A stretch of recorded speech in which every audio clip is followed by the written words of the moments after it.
Heading south of the Mason-Dixon, this is the Week in Review at the Abbeville Institute. Here is your host, Brian McClanahan. Welcome back to the Week in Review at the Abbeville Institute. This is your host, Brian McClanahan, and this is episode 271, covering the week of July 19th through July 23rd, 2021. Glad to have you back on the program. Very glad to be here. Don't forget to follow us on Gab. Follow us on Twitter and like our YouTube page. Of course, our YouTube page is a treasure trove because we have all of our podcasts there, but we also have lectures and our video series, our Abbeville U is what we're calling it, our video series. So a lot of good stuff there. We've been producing those over time. So head on over to YouTube and subscribe there. But also our Gab page is now like our Facebook page, and we're slowly growing that audience. We had a pretty substantial audience at Facebook. I don't know if Facebook is ever coming back, maybe, but for right now, and we'll continue to use Gab in the future. So head on over to Gab. If you're not a member there, of course, it is a much more free platform than Facebook and, of course, Twitter, which we're not very active on Twitter. We do some things every now and then, but just not very active. So Gab is really our social media platform now, and consider heading over to Gab and getting on board. It's all free of charge, just like Facebook is, and you'll find a lot more like-minded people there. Also, don't forget to go to abbevilleinstitute.org. Give us an email address. We'll give you a free ebook, Exploring the Southern Tradition. It's a great book by 20 Abbeville Institute scholars. You'll see our new updated page, our web page. It's a little more modern. There are some features on it some people don't like, but there are some great features, some things that we've done, and we've heard some feedback, so we're going to look at some things. But one of the great things about the new web page is the search function, which is a huge function at the top. Some people couldn't find a way to search articles, but now that's there. We also have a nice slot for our Abbeville Academy, which is free of charge to enroll in. Now, you do have to pay for the classes. These are our Zoom webinars that we post there after they're done. So if you miss them, for whatever reason, you can get a ticket, or at least enroll, I should say, in the Abbeville Academy and purchase one of the classes there, and you get it. And, of course, you can download it forever. You can watch it. You can download it in MP3 format. It's a great way to do it. I'd highly recommend it.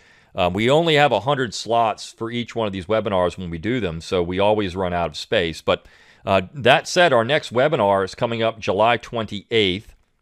It will feature Tom Daniel, who just did our last Abbeville U video on Southern music. So that's going to be the topic, Southern music. He's actually going to preview some things. He's working on a project for us, which I think is going to be just so awesome. Everybody's going to want to read it. But this project, he's going to discuss it in this Zoom webinar. So make sure you sign up for that. We still have a few tickets left for that. So head on over to abbevilleinstitute.org. Get on that email list. You'll get the email. This is how we market that. We don't put it on the website because we do that through email. We want to go to our subscribers only to get that. But you also get our daily dose of Dixie if you subscribe to the email, so that's a great way. And of course, remember that we exist on your generous contributions alone. So if you like what we do, click on that donate button at abbevilleinstitute.org. You can donate monthly, annually, or a one-time gift. All right, well, all that said, maybe you're at the summer school this week. We did have our summer school July 18th through the 22nd. So that was a grand time. Hopefully, if you went there, you had a good time. If you didn't, maybe next year. So we always enjoy doing the summer school. And next year might be a pretty interesting one because it will be the 20th anniversary of the Abbeville Institute. So that is going to be pretty amazing. And hopefully you will partake in that. We might try to do something special for that next year. Plans are still being made, so just keep on the lookout for that. But we did have some good stuff this week at the Institute. That is something I do want to address, of course, our weekly material. And if you're not getting that daily dose of Dixie Monday through Friday, you're missing out on the stuff that goes on the web. So let's talk about the week that was at the Institute. And it had a pretty interesting theme, I should say, and consistent theme. And that theme would be the betrayal of the South by the Republican Party. Now, what would you expect? First of all, the Republican Party has never been interested in the welfare of the South, ever. From its inception, there was nothing remotely interested in the South in any way. I mean, even if you divorce the issue of slavery, which we do here, we don't think that's a true and valuable part of the Southern tradition. But the other parts of the Republican Party, I mean, it was a nationalist party.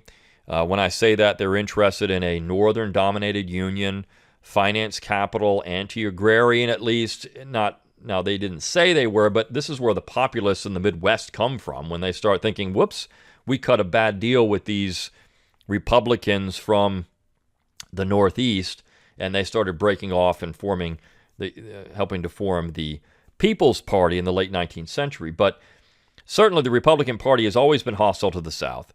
And the only reason Southerners vote Republican is because they really don't think they have anywhere else to go, that the Republican Party is somehow conservative. But as the pieces all point out this week, that is a mirage. The Republican Party will always stab you in the back.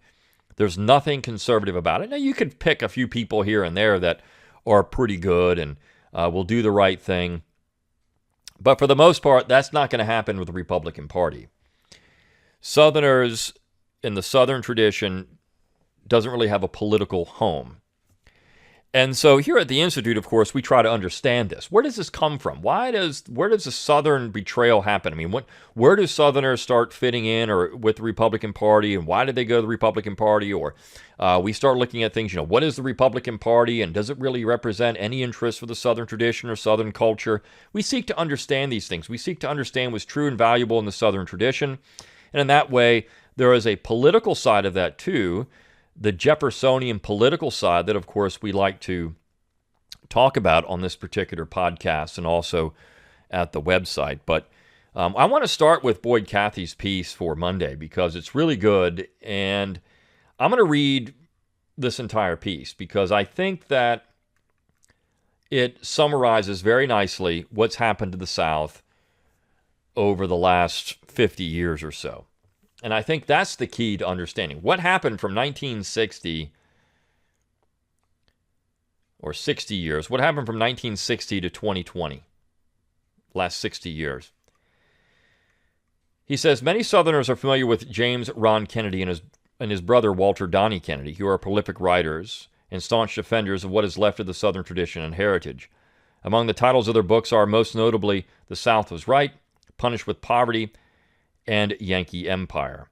All strongly recommended to those interested in how their heritage and traditions have been subverted and devastated by the forces that dominate modern America, and just how possibly a revival of that heritage and those traditions might occur. But only if Southerners began to understand how we reached our present disastrous state of affairs. The task of understanding has been and is incredibly difficult, and it has much to do with the present politics of the former Confederate states and the fact that good intentions and normal reactions to adverse conditions can lead to bad results. How we got here, a comprehension of how we arrived at our present woeful situation, demands that we understand the lineaments of post-war between the states' history, in particular the choices our ancestors and we have made. After Appomattox and the other Confederate surrenders, the South, the former Confederate states, experienced first occupation, then Reconstruction, eventually coming out from under those onerous impositions in virtual poverty and shorn of most of its political influence that they had prior to the war. Most Southerners naturally inclined toward the Democratic Party. Indeed, it had been the Democrats, including many in the North, who had either opposed the war on the South or at least advocated more reasonable and, if it were, softer policies after the war's conclusion. The Republican Party was seen, rightly so, as a party of conquest, of harsh Reconstruction policies and anti-Southern bigotry. Not that it was in principle necessarily pro-black or favored expansive civil rights measures. Only when directed at the conquered South were such actions merited, certainly not at home in their northern bastions. And this is true. I mean, I think he's pointing out, Northerners were perfectly fine with what the left would call systemic racism in California. They were perfectly fine with Jim Crow or segregation in northern states. They didn't care. But when it came to the South, because that meant votes, this is why they looked at it. The states of the former Confederacy had thus become uniformly Democratic strongholds, a solid South. And growing up in rural North Carolina, how many times did I hear my elders declare I'd vote for the town drunk if he ran on the Democratic ticket? Voting straight party became second nature to Southerners. Granddad had done so. Indeed, some of us had grandparents even born in the 19th century who knew and heard from their parents about the barbarity and degradations that came after 1865. Thus, the Democratic Party became a kind of refuge for most Southerners. And Northern Democrats, at least for a goodly part of the century after Appomattox, welcomed them and allowed them to occupy positions of authority. Even under such social liberals as Franklin Roosevelt and Harry Truman, Southern salons in Congress. Remember Senators Harry Byrd Sr., Josiah Bailey, Richard Russell, and others who controlled the U.S. Senate and Senate committees and thus legislation, and not to mention the various Southern congressmen who dominated equally in the House of Representatives, held a considerable amount of power. Of course, both Northern Democrats and their Southern allies had to find compromise at times. Generally, the Northerners let the South alone in its local governing as long as Southerners generally supported measures nationally that their brethren advanced. Along with the occasionally troublesome collaboration, Northern Democrats and Northern folk in general agreed to let the South celebrate its history and its heroes and its heritage. As Professor Clyde Wilson and others have described it, the years between the end of the 19th century and the election of Lyndon Johnson were a kind of second era of good feelings for the South. Southern honor, Southern heroism, Southern history and heritage were celebrated, not just in the South, but everywhere in the nation. Summing up the view of most Americans of that period, President Eisenhower spoke admiringly of General Robert E. Lee, and he was in many ways expressing the general view of most Americans of the South back in 1960. General Robert E. Lee was, in my estimation, one of the supremely gifted men produced by our nation. He believed unswervingly in the constitutional validity of his cause, which until 1865 was still an arguable question in America. He was a poised and inspiring leader, true to the high trust reposed in him by millions of his fellow citizens. He was thoughtful, yet demanding of his officers and men, forbearing with captured enemies, but ingenious, unrelenting, and personally courageous in battle, and never disheartened by reverse or obstacle. Through all his many trials, he remained selfless, almost to a fault, and unfailing in his faith in God. Taken together, he was as noble as a leader and as a man, and unsullied as I read the pages of our history. I mean, let me stop there for a second. Imagine anyone saying this in 2020, 2021.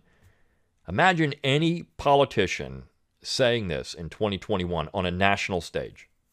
You might find local politicians who will say it here and there, but imagine Joe Biden saying this in 2021. He wouldn't have the guts. He wouldn't have the guts to say it, to stand up to the leftist mob of his own party and say, wait a second here. Now, Trump said it. And to his credit, Trump said it. Robert E. Lee was a great man, great American. He was a great general. He said it to his credit. And of course, look how the left attacked. Now, Trump just, blew him off.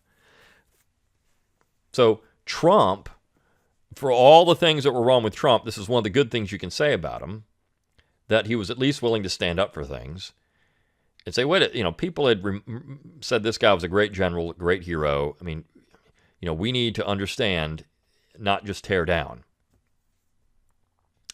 But not just on the lips of our national leaders, but in the public imagination, the popular media, and in Hollywood. The South, and in particular Southerners in the war for Southern independence, were treated largely with respect, if not outright admiration. Southerners had fought nobly and honorably and were depicted as much in works of literature by movie makers and by our political leaders. Hollywood gave us not only a cinematic treatment of Margaret Mitchell's Gone with the Wind, but numerous other pro-Southern and Confederate-friendly films. Who of a certain age cannot recall such major Hollywood products as Jesse James with Tyrone Power and Henry Fonda and its sequel, The Return of Frank James, or any of several epics starring Errol Flynn, Santa Fe Trail and Rocky Mountain, or several other memorable John Ford-directed masterpieces, Judge Priest, The Sun Shines Bright, and The Prisoner of Shark Island from 1936. And most actors in Western movies, John Wayne, Randolph Scott, Joel McCrea, Audie Murphy, and others, carried the theme of Southern honor and respect into that popular genre. In fact, in the classic Western, I would suggest that there exists a subgenre, which I would call the Southern Western, essentially using the war and its aftermath as a plot basis for dozens of films, a trend that has continued in a small way into more recent times with the continued fascination with Jesse James and the border conflicts, i.e. the Long Riders, Ride with the Devil, American Outlaws, and the assassination of Jesse James by coward Robert Ford. The Great Civil War Centennial of 61 to 65, with its commemorations and celebrations, marked the end of the bargain between North and South, a final salute to the South as a noble adversary in the late unpleasantness. Dramatic changes in American culture and the way many Americans saw themselves in the 60s and 70s would alter Southerners' attachment to the old Democratic Party, perhaps just as significantly radically transform the northern branch of the party into something incompatible with the views of most Southern folk. But even as late as the 1960s, John F. Kennedy had a successful Southern strategy which enabled him to win the election in 1960 with Southern votes, despite his later alterations and the turnaround of President Lyndon Johnson. But in many ways, this was the last hurrah for the solid Democratic South. The rise of Goldwater Republicanism Kevin Phillips' Southern Strategy, outlined most notably in his 1969 book, The Emerging Republican Majority, and the emergence of the avowedly conservative Ronald Reagan in 76 and 80, signaled the final demise of the second era of good feelings.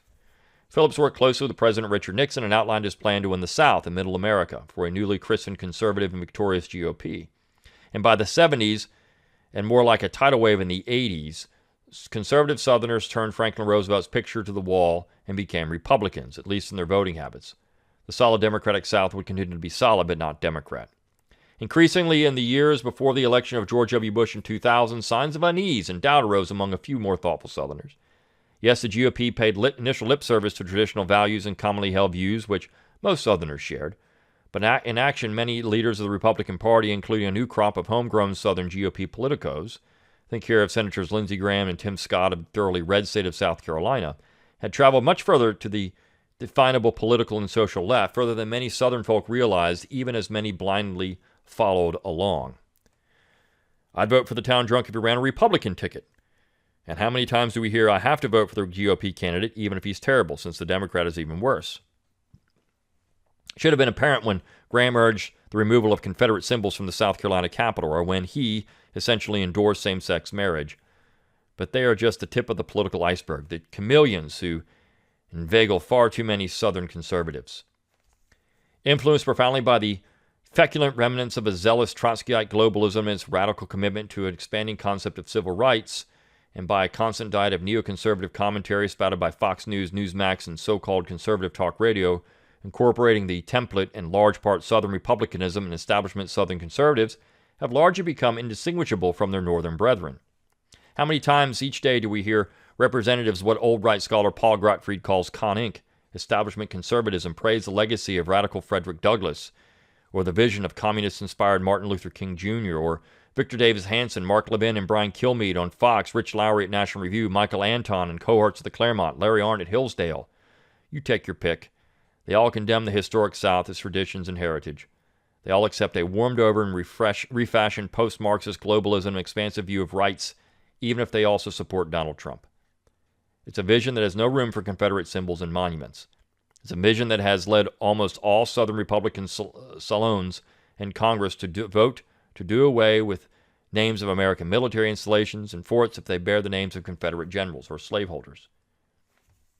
It is, in fact, a neo-reconstruction, this time led by our supposed defenders who came to power when the old Democrat Party went bad.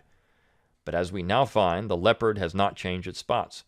Despite all the pious campaign promises for this and for that, despite the soothing words of assurance and the pledges to defend what is left of our traditions and heritage, slowly at first, now more rapidly, our reputed defenders have, and when not poisoning progressively our minds and outlook, delivered us over to our very enemies, those very forces that seek our elimination and extermination. I never tire of quoting the great Southern writer Robert Louis Dabney.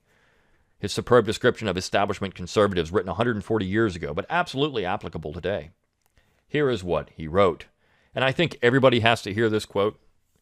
This piece, of course, gets into a lot of these things, and I'll branch out on some of the stuff in a minute, but here's what Dabney wrote. This is a party, established conservatism, which never conserves anything. Its history has been that it demurs to each aggression of the Progressive Party and aims to save its credit by a respectable amount of growling, but always acquiesces at last in the innovation. What was the resisted novelty of yesterday is today one of the accepted principles of conservatism. It is now conservative only in effecting to resist the next innovation, which will tomorrow be forced upon its timidity, and we will be succeeded by some third revolution to be announced and then adopted in its turn. American conservatism is merely the shadow that follows radicalism as it moves forward towards perdition. It remains behind it, but never retards it, and always advances near its leader. This pretended salt hath utterly lost its savor. Wherewith shall it be salted? Its impotency is not hard to explain. It is worthless because it is the conservatism of expediency only, not of sturdy principles. It intends to risk nothing serious for the sake of truth and has no idea of being guilty of the folly of martyrdom. It always, when about to enter a protest, very blandly informs the wild beast whose path it essays to stop that its bark is worse than its bite, that it only means to save its manners by enacting its decent role of resistance. The only practicable purpose which it now subserves in American politics is to give enough exercise to radicalism to keep it in wind and to prevent its becoming pursy and lazy from not having nothing to whip. How true, how prescient, how totally and equally valid today in 2021. Until Southern folk consciousness of their heritage and traditions comprehend what has and is coming, until we, become far more discerning and willing to stand forth and demand an accounting, the same rot, the same inevitable hemorrhaging, the same putrefaction of the South we love, the South we remember, the South now rapidly slipping away, will continue.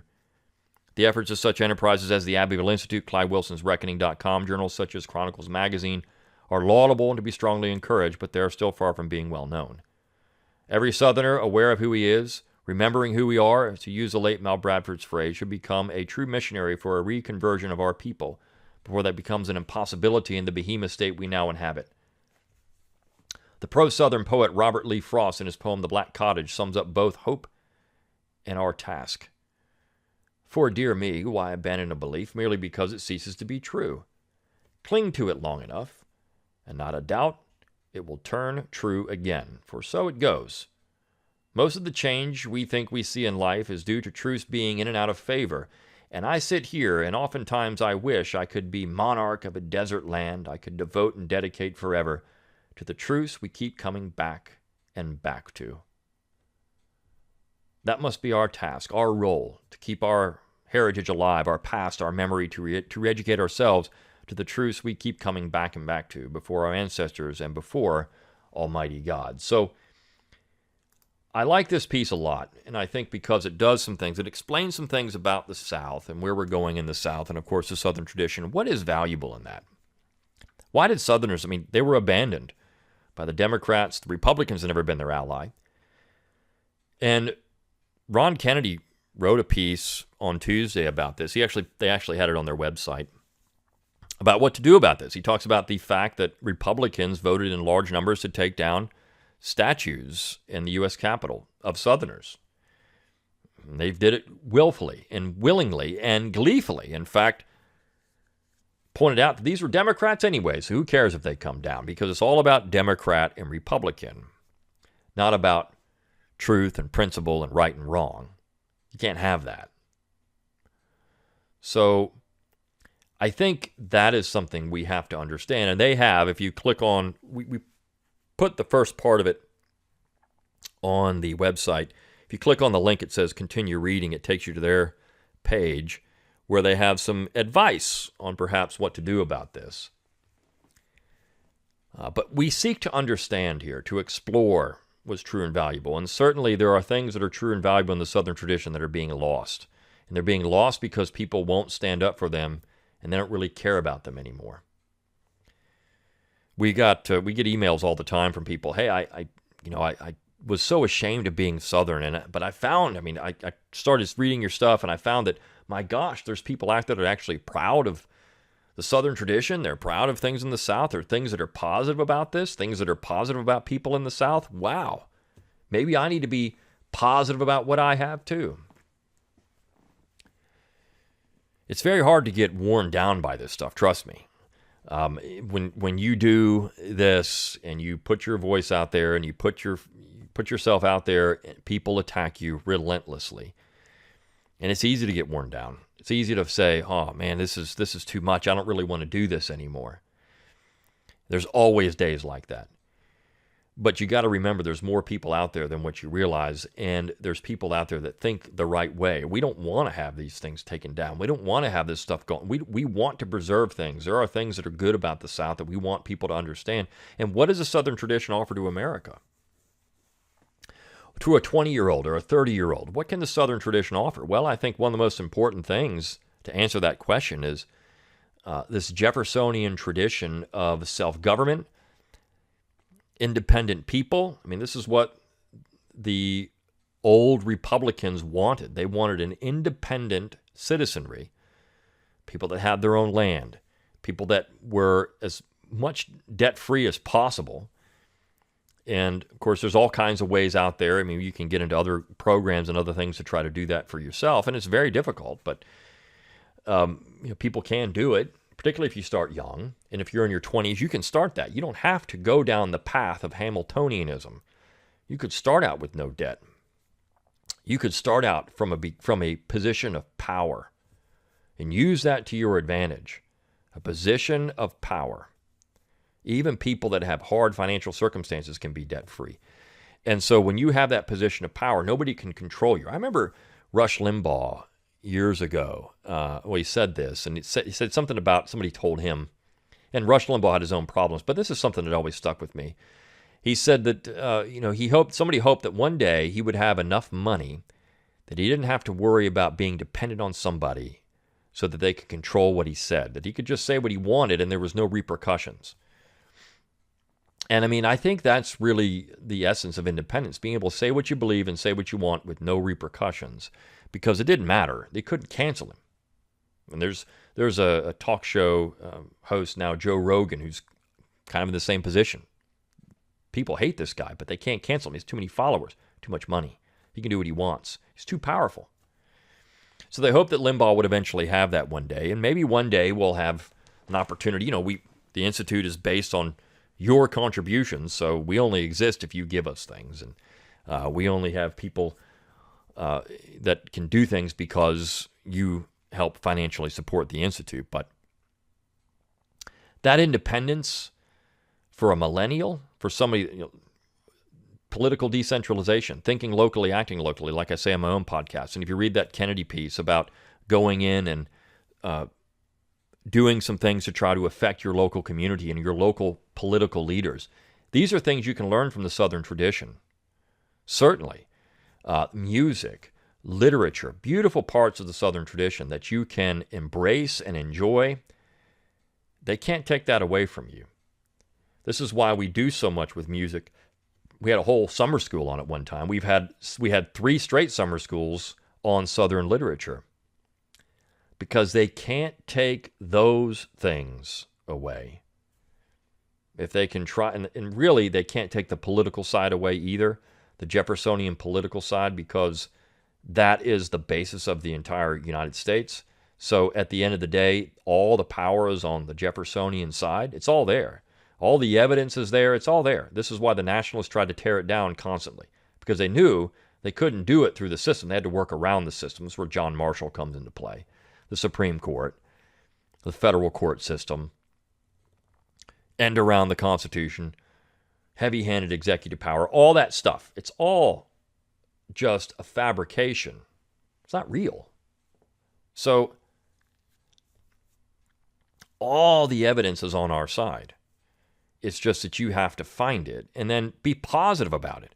Hey, you want to know what's great about music? It's all Southern.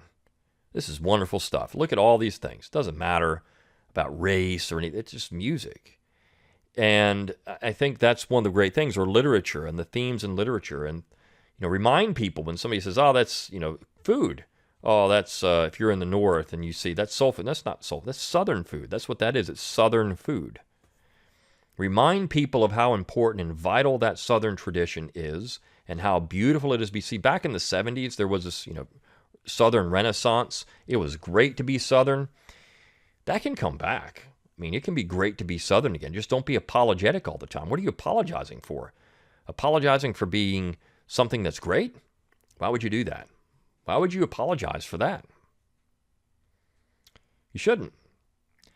To have in your lineage as a Southerner, George Washington, Thomas Jefferson, James Madison, James Monroe, George Mason, Patrick Henry, even John Marshall, to have that in your patrimony, John C. Calhoun, one of the greatest men in American history. Why? And we could go down the list. Why would you apologize for that? There should be no apology needed. In fact, it should be, wow, this is a great thing. And that's just there. I mean, we can continue in all the Southerners that have been so important in American history. No one should apologize for any of this. That those people made decisions and did things for themselves at the time they thought was right. And we have to do things at the time now for what we think is right and make decisions for what we do. But it doesn't mean you can't admire and respect them and also take pieces of what they said and what they did and say this is good or this is not good. This is what Livy said the job of a historian is. the Roman historian Livy. This is what he said. So this is why studying the Southern tradition is important. Be proud of it. Be proud of what it is. Symbols, monuments, the core substance of it. Be proud of all of that stuff because it is so important. And so I say all that, and I want to wrap up with a piece that we bookend the Monday to the Friday piece, and it was by Jim Kibler, who's one of our great poets. The title of this poem is Monuments. It's very short, only 3 stanzas, but he wrote this Memorial Day 2021. I didn't get it till recently, so we put it on the website this week. He says, "Their carven words all testify of then and now and future time, that these were they who kept the cause, was given them by fathers past, and living still in coursing blood. They token men, true to lineage. To sons they left high honor and the land, a legacy of action speaking still. Let stone forever warn the men who sit in marble halls that sires are only seeming dead. They hover near in gray embattled lines beneath thorn pennons scarlet flash, and principles remain beyond their flesh and ours, beyond the stone." And when he sent this to me, he said, "Hey, would you put this up, and would you put a picture of a monument being taken down?" So the image is of the Lee Monument in New Orleans being taken down. It doesn't matter. You can take all the monuments down, but the stone still stands. It's beyond the stone. Beyond the stone. Their carven words all testify of then and now and future time, that these were they who kept the cause, was given them by fathers past, and living still in coursing blood. They were just following in the Anglo-American tradition. That was important, the Anglo-American tradition. Men of action and a time of action. And it doesn't matter if you take these things down, that can last because you still have this poem, you still have the music, you still have the culture. And that's really what matters. And so be proud of these things. That's what Charlie Daniels said. Be proud you're a rebel because the South's going to do it again. And of course, that was the 1970s. Don't apologize. Apologize for what? Nobody has anything to apologize for now at all. Just be proud of these things that the South contributed so much to America. In so many different ways. And that was something that Southerners hammered constantly. They didn't play defense, they played offense. It's time to play offense and start talking about positive things and not react to all the stupidity that goes on all around. Just start pushing the positive at all times. And we can put the things up that are negative, but the point is, try to be as positive as possible at all times because that's playing offense. And don't always respond to their stupidity. It's not worth it. So I hope you enjoyed this week in review at the Abbeville Institute. Until next time, good day.